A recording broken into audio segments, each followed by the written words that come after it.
23 जनवरी 1959 को 10 हाइकर्स के ग्रुप ने ये प्लान बनाया कि वो साइबेरिया के यूरल माउंटेन रेंज के पास हाइकिंग करने जाएंगे। उस दिन उन लोगों ने ट्रेन पकड़ी और अपने सफर पर निकल पड़े। उस ग्रुप में टोटल 10 लोग थे, जिनमें से 8 लड़के और 2 लड़कियां थीं। उन लोगों का ग्रुप लीडर था एगोर डेटलोव नाम का एक आदमी, और उसी की वजह से इस इंसिडेंट का नाम पड़ा डेटलोव पास। उन लोगों ने अपने साथ एक रजिस्टर रखा हुआ था जिसमें वो पल पल की खबरें लिख रहे थे। अब काफी दिन गुजरने के बाद भी जब ये लोग अपने घर वापस नहीं आए तो इसके लिए एक सर्च ऑपरेशन शुरू किया गया। उस सर्च ऑपरेशन में इन लोगों का टेंट मिला जो अंदर से फटा हुआ था, जिसे देखकर ऐसा लग रहा था कि इन लोगों ने खुद ही अंदर से इस टेंट को काटा है। लेकिन क्यों? इसके अलावा उस जगह से थोड़ी ही दूरी पर 2 लोगों की डेड बॉडीज भी पड़ी हुई थीं, जिनकी बॉडी से कपड़े गायब थे और उनकी बॉडी पर काफी ज्यादा घाव के निशान भी थे। लेकिन उनके साथ ऐसा हुआ तो हुआ कैसे? आखिर क्या है इसके पीछे की सच्चाई? तो आइए साथ मिलकर इसके बारे में जानते हैं। 23 जनवरी 1959 ये वो दिन था जब 10 हाइकर्स के ग्रुप ने साइबेरिया के यूरल माउंटेन रेंज की तरफ हाइकिंग करने का प्लान बनाया, जिसके बाद अगले कुछ दिनों तक उन लोगों ने ट्रेन, ट्रक, बस और घोड़ों पर सफर किया और इसके बाद उन लोगों ने पैदल ही अपना सफर जारी रखा। फिर 28 जनवरी को यूरी यूदे नाम के एक आदमी की तबीयत खराब हो गई और उसने वापस जाने का प्लान बनाया और इसके बाद बाकी के बचे हुए लोग आगे बढ़ने लगे। 1 फरवरी को वो लोग एक पहाड़ के पास पहुंचे जिसको वहां के लोकल लोग माउंटेन ऑफ द डेथ कहते थे। उन लोगों ने पहाड़ की चोटी से कुछ किलोमीटर आगे अपना टेंट लगाया। ये उनकी कैमरा से खींची हुई कुछ आखिरी पिक्चर्स हैं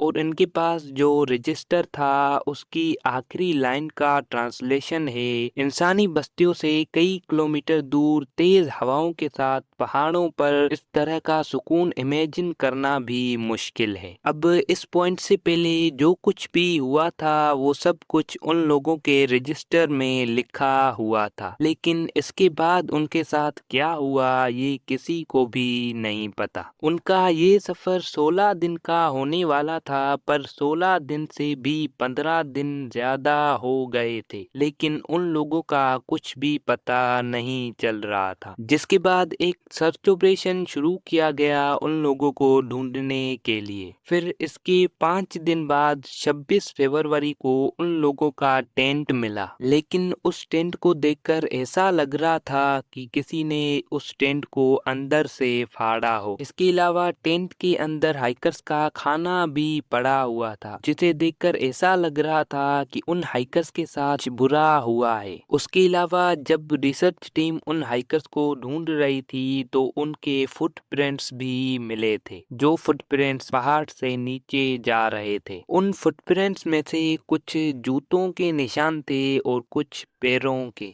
और उन फुटप्रिंट्स के निशानात बिल्कुल नॉर्मल थे। ये फुटप्रिंट्स करीब 500 मीटर्स तक ही बने हुए थे और इसके बाद वो गायब हो गए। हो सकता है कि बाद में पड़ने वाली बर्फ ने उन फुटप्रिंट्स को मिटा दिया हो। रिसर्च टीम उन फुटप्रिंट्स की डायरेक्शन में चलती रही और कुछ देर के बाद उन लोगों को देवदार के पेड़ के पास बुझी हुई बोन फायर मिली और उसके साथ ही उनको यूरी क्रेवोशिंको और यूरी डोरोशिंको की डेड बॉडीज मिली। उन डेड बॉडीज ने ना कोई जैकेट पहना हुआ था, ना कोई शूज पहने हुए थे और ना ही कोई ऐसी चीज पहनी हुई थी जो उनको ठंड से बचा सके। और इसके साथ ही पास मौजूद देवदार के दरख्त की शाखें 5 मीटर तक टूटी हुई थी, जिसे देखकर ऐसा लग रहा था कि उन लोगों ने इस दरख्त पर चढ़ने की कोशिश की थी। इसके अलावा 3 और हाइकर्स की डेड बॉडीज भी देवदार के दरख्त के नीचे मिली। पहले मिली हुई डेड बॉडीज के कंपैरिजन में उन लोगों ने कुछ गर्म कपड़े पहने हुए थे, लेकिन उन लोगों ने भी जूते और ग्लव्स नहीं पहने हुए थे। उन तीनों हाइकर्स की डायरेक्शन टेंट की तरफ थी, जिसे देखकर ऐसा लग रहा था कि वो तीनों टेंट की तरफ जा रहे थे, पर बीच में ही उन लोगों की मौत हो गई। उन लोगों की बॉडी पर कुछ जख्मों के निशानात भी मिले, लेकिन डॉक्टर्स ने उनकी मौत की वजह हाइपोथर्मिया बताई। मतलब कि जिस कंडीशन में ज्यादातर वक्त ठंड में रहने के बाद बॉडी की सारी गर्मी निकल जाती है। और बाकी के बचे हुए 4 हाइकर्स की डेड बॉडीज एक चट्टान के नीचे से मिली, जो चट्टान देवदार के दरख्त से 75 मीटर्स दूर थी। उन हाइकर्स में से 3 हाइकर्स को बहुत ही भयानक चोटें लगी हुई थी। एक का सर फटा हुआ था तो 2 के पसलियां टूटी हुई थी। इसमें मेडिकल एग्जामिनर का कहना है कि इनको ऐसी चोटें किसी ऊंची जगह से गिरने के बाद लगी हैं। पर इसमें शॉकिंग बात तो ये थी कि उन हाइकर्स में से एक की आंखें निकली हुई थी तो एक लड़की की आंखें और जुबान दोनों निकली हुई थी। लेकिन इससे भी ज्यादा शॉकिंग बात ये थी कि उनमें से 2 टी शर्ट्स पर और एक पैंट पर रेडियो एक्टिव मटेरियल मिला। पहले तो ये समझा जा रहा था कि उन लोगों का किसी ने मर्डर किया है, लेकिन 28 मई को ये क्रिमिनल केस भी बंद हो गया, क्योंकि ऐसा कोई भी सबूत नहीं मिला जिससे ये साबित हो सके कि उनका किसी ने मर्डर किया हो। अगर इनका किसी ने मर्डर नहीं किया तो आखिर उनके साथ हुआ तो हुआ क्या? उनकी ऐसी भी क्या मजबूरी थी जिसकी वजह से उनको अंदर से टेंट काट कर भागना पड़ा, और ये मजबूरी टेंट से निकलते ही खत्म हो गई, क्योंकि जो फुटप्रिंट्स मिले वो भागने वाले फुटप्रिंट्स नहीं थे, जिसका मतलब है कि जो खतरा था वो टेंट से निकलते ही खत्म हो गया। रिपोर्ट्स के हिसाब से उन लोगों की मौत हाइपोथर्मिया की वजह से हुई, लेकिन डेड बॉडीज को देखकर ये यकीन करना मुश्किल है कि उनकी मौत हाइपोथर्मिया की वजह से हुई थी। इसके अलावा हाइकर्स की फैमिली मेंबर्स और बहुत से लोग सोवियत यूनियन की इस हाइपोथर्मिया वाली बात पर यकीन नहीं कर रहे थे। उनका कहना था कि सोवियत की सरकार हाइकर्स की मौत की रियल वजह पर पर्दा डाल रही है, जैसे लोगों को उसकी असल वजह पता ना चल सके। खास करके जब 3 कपड़ों से रेडियो एक्टिव मटेरियल मिला तो सबका ख्याल न्यूक्लियर टेस्ट की तरफ गया। दरअसल ये सोवियत यूनियन और अमेरिका के बीच में कोल्ड वार का टाइम था, जिसमें सोवियत यूनियन ने भी कई न्यूक्लियर टेस्ट करना शुरू कर दिए थे। इस वजह से लोगों का कहना है कि सोवियत यूनियन ने इस पहाड़ पर कोई न्यूक्लियर टेस्ट किया है, जिसकी वजह से उन 9 हाइकर्स की जान गई है। एक थ्योरी के हिसाब से वहां कोई एवलांच आया होगा जिसकी वजह से उन हाइकर्स की मौत हो गई, लेकिन ये थ्योरी भी गलत साबित हुई, क्योंकि अगर एवलांच आता तो टेंट पूरी तरह से बर्फ में ढक जाता, लेकिन टेंट के ऊपर इतनी बर्फ नहीं थी, जिससे ये साबित होता है कि वहां कोई एवलांच नहीं आया था।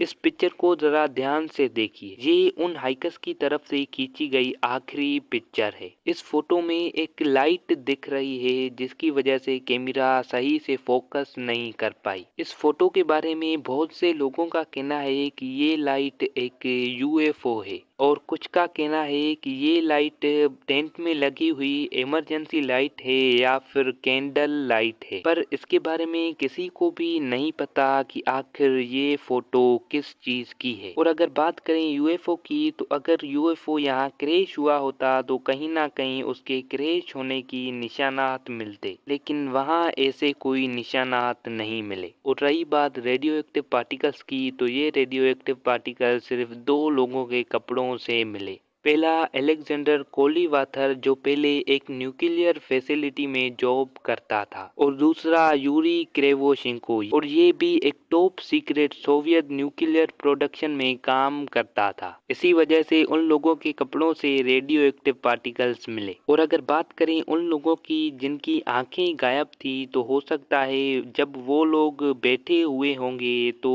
किसी जानवर ने उनके ऊपर हमला कर दिया होगा, लेकिन इसकी असल वजह क्या है, आखिर उन लोगों के साथ हुआ तो हुआ क्या, क्यों उन लोगों ने टेंट को अंदर से फाड़ा और क्यों उन लोगों में से कुछ को बहुत ही भयानक चोटें लगी हुई थी, ये आज तक एक मिस्ट्री बनी हुई है। अब आपको इसके बारे में क्या लगता है, मुझे कमेंट करके ज़रूर बताना, और अगर आपको वीडियो पसंद आई हो तो वीडियो को लाइक करके चैनल को सब्सक्राइब ज़रूर से कर देना। मिलते हैं एक ऐसी ही न्यू वीडियो में, तब तक के लिए बाय।